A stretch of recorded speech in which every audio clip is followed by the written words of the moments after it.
Good morning. I'm Harley Schlanger from the LaRouche Organization with your daily video update for May 30th, 2023.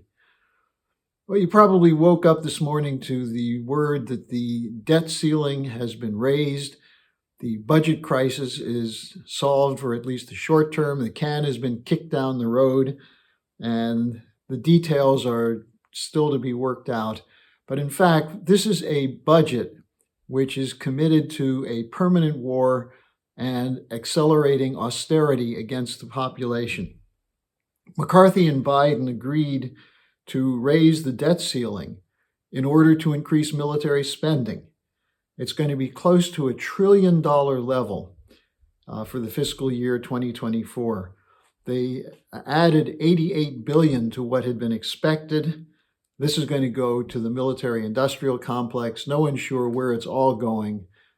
There's no inclusion in this of an inspector general to track the money, track the flow of arms, or anything. And McCarthy and the Republicans appear to have backed away from their threat that they would withhold funds for the war, that they would move against the continued unlimited spending for Kiev. And in addition to this, there's talk that Biden will ask for another $40 to $50 billion to the total that's going to Ukraine once the budget deal is passed. Now, the budget deal is not passed yet. It has to go to the full Congress, but Biden and his Democratic Party war hawks are totally behind it, as are the Republican rhinos. And they're going to suspend the borrowing limit until 2025. The current U.S. government debt is at $31.4 trillion. So they're going to increase that to take into to allow for the increase in spending that they just agreed to. Now, the official defense budget for next year is $886 billion. The budget will keep all the spending measures for the Green Deal, for the misnamed Inflation Reduction Act and the infrastructure bill. They're using the phony climate emergency to put funds into anti-growth deindustrialization policies. This will add nothing to the income of the country. In fact, it detracts from the income because it reduces productivity. But on paper, it means they think they can reduce what appears to be an out-of-control deficit. So there are no cuts in the green budget, none at all.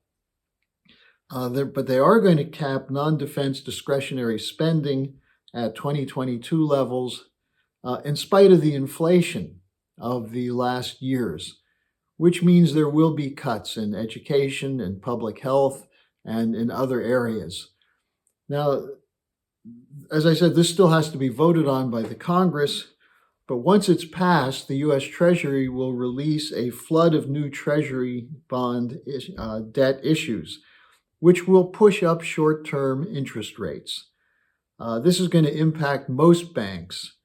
They're going to be forced to pay higher interest rates to secure the flood of liquidity that they need to either roll over or to back the worthless financial instruments they're keeping on their books. So instead of pricing instruments at real value, which would recognize the bankruptcy, the default of these instruments, that is, they're not backed by anything real. Instead, they're going to have new credit to back it up, which means they can keep trading them. But that doesn't make them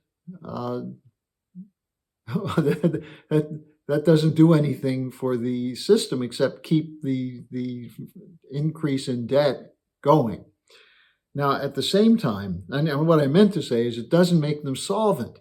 The liquidity is a way of keeping the money in flow and keep default away. But in fact, it is a bankrupt system. So merely pouring more money, more liquidity, more funny money, fiat currency behind the existing bankrupt financial instruments doesn't make it solvent. Now, at the same time, they're going to restrict lending. There's been a credit crunch that's pretty severe because the banks which lend money for physical goods production aren't able to get credit because the credit is going to the banks which are continuing the casino economy. And so what we're seeing is these smaller and regional banks, depositors are fleeing because they fear that their funds will be confiscated or that they will be in default, and therefore they're pulling their money out, which is putting enormous pressure on the smaller banks, which then can't loan money for physical goods production, which is the only way out of the crisis. Now, Biden described this as, quote, an important step forward, unquote. And he said it takes the threat of a, quote, catastrophic default off the table. Well, it doesn't. It just pushes it down the road. Meanwhile, there was no Glass-Steagall, no attempt to deal with the bank crisis by going back to regulatory policy, which protected the banks for some 60 years after the last depression. No recognition of the banking crisis in this discussion. They're playing a game based on profiles of left, right, Democrat, Republican. Democrats spend money for social programs, Republicans for defense. In fact, they both spend money for defense, and neither of them are addressing the real issues, the real crisis that the average American is facing. Now, while all of this is going on with the budget, meanwhile, drones hit Moscow this morning. We don't have details yet. We'll get them for you as soon as they come in, but this looks like a dangerous escalation coming from Kiev, especially at a point in which the much hyped offensive has not occurred. The cross-border crossings and fighting inside Russia has started. This is an incredibly dangerous gamble. And in a couple of weeks, the Air Defender 23 exercise will start, with NATO marshaling huge numbers of aircraft, which will be simulating war games with Russia. So a very, very dangerous moment now. It's also the case that Ukraine is again charging Russia with shelling the Zaporizhzhia nuclear plant. The idea that Russia would shell a plant with its own soldiers guarding the plant is completely absurd. And yet that's the line coming from Ukraine, especially from the so-called Committee to Combat Disinformation, which itself is a leading source of disinformation. Also, just in terms of the international situation, the Argentine finance minister is in China for 3 days. There's a lot of discussions going on in the global south about how to move away from the dollar into use of national currencies for trade and investment. This is extremely promising, and it could be something the U.S. could work with. We don't need the dollar to underwrite worthless debt. The dollar should be used for investing in new physical economy in the United States as well as in projects with other countries. But instead, we're using the International Monetary Fund to enforce the looting policy which the banks in the West need. So the rest of the world, the global south, is moving away from that, and we'll have more on that in the next couple of days.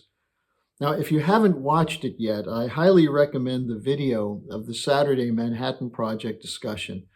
The main topic was the International Assassination Bureau, which was discussed by Jacques Cheminade, a former French presidential candidate, Dr. Cliff Kirikoff, a former top Senate staffer, and Dennis Speed. And also, I have a short presentation on why the U.S. and NATO insist that the war must continue. So that will be linked at the bottom of the description page. This is a time in history when we need more people involved in the political organizing process. That means you. You can join us. We have links for joining the LaRouche organization that are accessible to you. So it's time for you to come on board. Thanks for joining me today. See you again tomorrow. Hello, thanks for watching. Be sure to like, subscribe, and hit the notification bell so you don't miss any of our videos. Support our independence to produce videos like these. Become a member of the LaRouche organization at thelarouche.org/member. By becoming a member for $25 or more, you'll get special access to the EIR Alert Daily Briefing and Weekly Magazine, which is what I read to stay on top of things.